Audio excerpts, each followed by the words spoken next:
everybody. Good morning, afternoon, evening. Thank you so much for hitting play today on this YouTube video. I'm so excited that you're here. Hopefully it's still Monday regardless of the time, because you are tuning in to another Mindfood Monday episode number 2.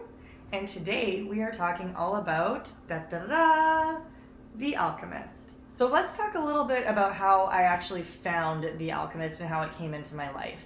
Have you ever had that experience where, for whatever reason, a certain book or a certain nudge just keeps coming to you over and over and over again? I first heard of The Alchemist probably about 10 years ago. It was published in 88, so it's 31 years old now. It's crazy that it's been around so long and it's still such a foundational book. But I first heard about it about 10 years ago when I first started learning about law of attraction. Actually, I guess that was maybe like 12 years ago now. And I wasn't super into it. I was still in university. I really didn't have time for pleasure reading because I was just sinking myself into textbooks. And I kind of heard it and I just put it off to the side. I didn't really think much of it. And then recently, in the last, I would say, year, it just kept coming up. It was showing up in podcasts from Catherine Zinkina and podcasts from James Wedmore and on random Instagram posts and in other people's YouTube videos. And it just seemed like everybody was talking to me about it. And then people that were closer to me, people that I would consider mentors at my former job, my tight-knit development circle, I guess we'll call it, were all starting to recommend it to me. I can't believe you haven't read this book. It's going to change your life. Nobody told me what it was about, you guys. All I knew was that there was this book out there that I just had to read. I had no idea what it was even about. I kind of assumed it would be like a self-help book, kind of like, 7 Habits of Highly Effective People or How to Win and Influence Friends. I was thinking it was going to be something more along those lines, more of a self-help directive book. And I was very, very wrong. So while all these things are happening, when I was in transition between my former job and my current career, I had a week off and I thought, I'm going to get some books. And again, I crowdsourced and said, what should I read? And, Alchemist, The Alchemist. Everybody was telling me I have to read this book. So I thought, okay, fine. In a couple days, I'll go to Chapters and I'll buy the book. Then, literally a day later, my partner and I go to a local coffee shop here in Winnipeg that was closing down, and they were a really unique coffee shop because they also had books, they were kind of like a library as well that you could read while you were there, and they were selling everything. And so we got in and I thought, okay, well, I don't really need any books, but whatever, I'll just see what they have. And sitting there, nicely folded, waiting for my attention, was The Alchemist. And the craziest thing about this is that I brought it up to the counter. I'm so excited. I'm like, this is clearly the 10 billionth sign. I obviously need to read this book. And the lady, when I went up to buy it, she kind of looked at me, looked at the book. I think it's regular, I think about $20 in Canada, probably $15 in the States. And it was listed for $5. And she gave it to me for 50 cents.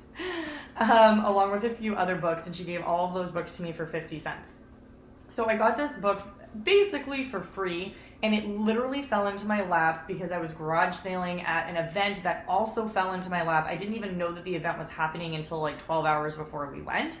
So all of these coincidences lined up to me having this book that for 10 years, people have been telling me that I'm supposed to have, and in the last year, people have been telling me every other week that I need to have this book.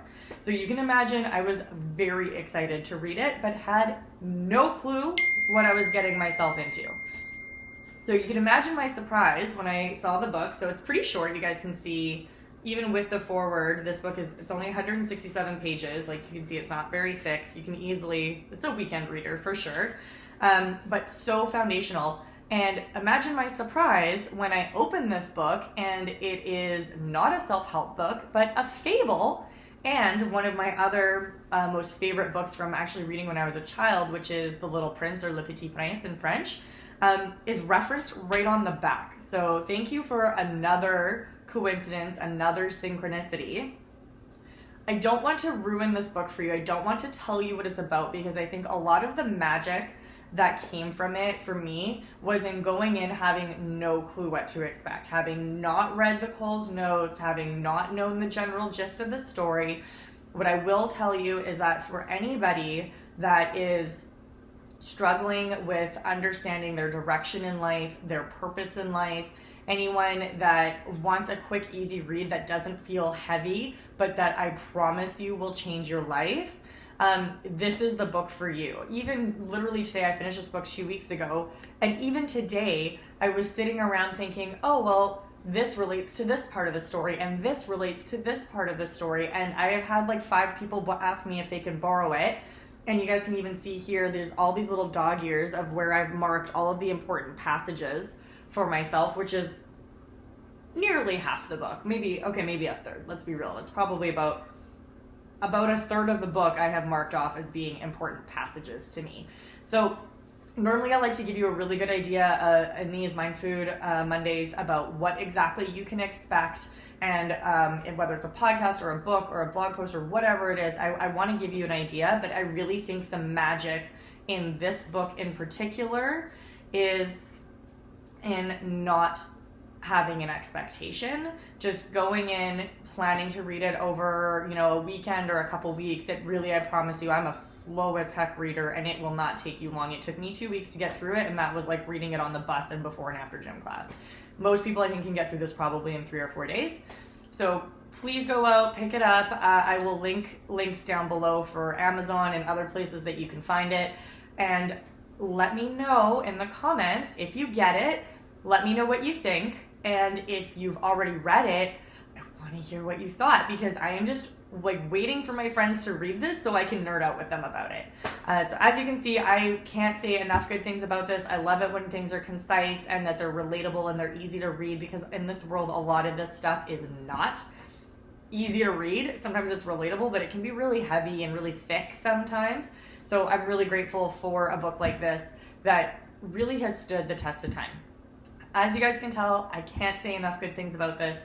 So please grab a copy, get it from your library, borrow it from a friend, whatever the case might be. You need to read this book. You're gonna love it. And that is our episode number 2 of Mindfood Mondays. I hope you enjoyed it. If you have recommendations of what we should be talking about next week, please drop them in the comments. And otherwise, I will see you again next Monday. Mwah.